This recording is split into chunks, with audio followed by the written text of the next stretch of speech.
The Soft Lights Foundation advocates for the protection of individuals with disabilities from the harms of LED lights and for the protection of the natural night resource.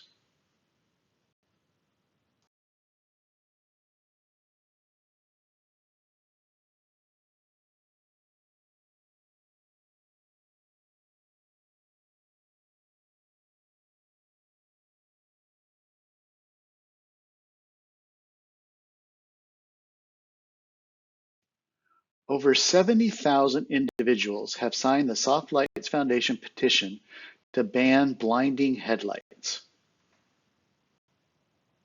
No automaker has petitioned NHTSA for authorization to manufacture vehicles with LED headlamp technology.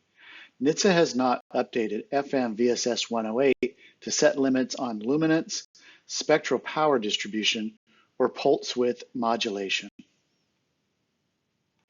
FM VSS 108 table XIX-A has no limits on intensity for most of the area in front of the headlamp. The dashed lines in the table mean that the intensity is unlimited. NHTSA standards set limits on luminous intensity, which is related to the light that falls onto the roadway. NHTSA has no regulations for the light that is viewed directly by oncoming drivers or pedestrians. The human eye has a biconvex lens that recreates the source intensity on the retina.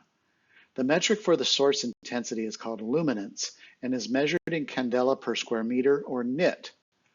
Despite the extreme intensity of the light emitted by LED headlamps, NHTSA has not set any limits on luminance. Jamie Truce suffers non-epileptic seizures when exposed to LED headlights. Ms. Truce spent 3 days in the Cleveland Clinic under medical supervision of a team of doctors. When Ms. Truce was exposed to a halogen headlamp, there was no reaction. When Ms. Truce was exposed to an LED headlamp, she was unable to speak because she suffered a non-epileptic seizure. She is no longer able to drive to work or drive for work because of LED headlamps. This graph from the Governor's Highway Safety Association shows a drastic increase in pedestrian deaths at night from 2010 to 2021. This dramatic increase in pedestrian deaths only at night coincides with the switch to LED headlamp technology. NHTSA has performed no studies on the impacts of glare from LED headlamps.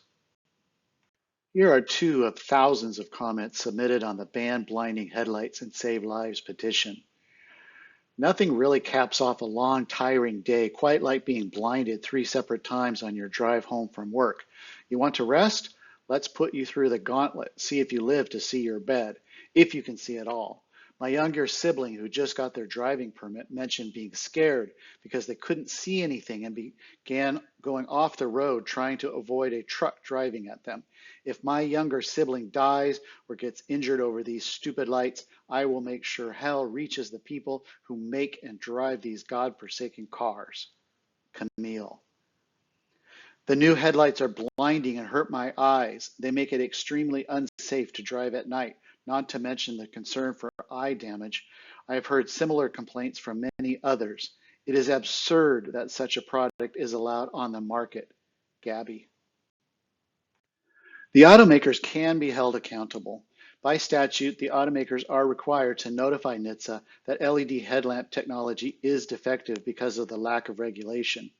The automakers have not done this. 49 U.S.C. 30118C1 says, a manufacturer of a motor vehicle or replacement equipment shall notify the Secretary by certified mail or electronic mail and the owners, purchasers, and dealers of the vehicle or equipment as provided in Section 30119D of this section. If the manufacturer learns the vehicle or equipment contains a defect and decides in good faith that the defect is related to motor vehicle safety. The Soft Lights Foundation has presented thousands of comments showing that LED headlamp technology is defective, and yet the automakers have not reported this to NHTSA. No automaker has petitioned NHTSA for authorization to manufacture vehicles with LED technology.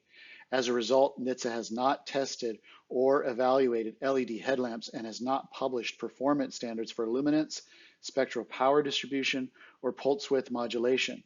Without the required performance standards, LED headlamps are too bright, too blue, and have digital flicker.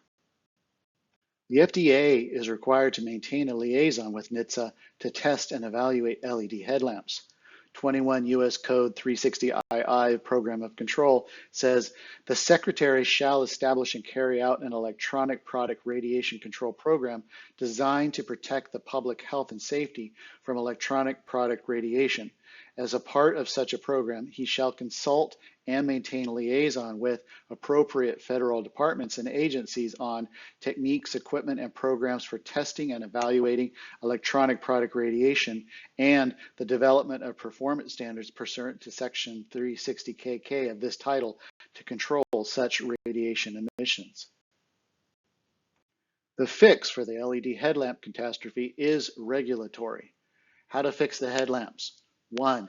Each automaker must petition NHTSA for permission to manufacture vehicles with LED headlamp technology. 2. NHTSA must liaise with the FDA to test and evaluate LED headlamp technology. 3. NHTSA must publish performance standards in FMVSS 108 to set limits on luminance, spectral power distribution, and pulse width modulation. 4. Performance standards must ensure photobiological safety, neurological safety, psychological safety, hormonal safety, physical safety, and comfort.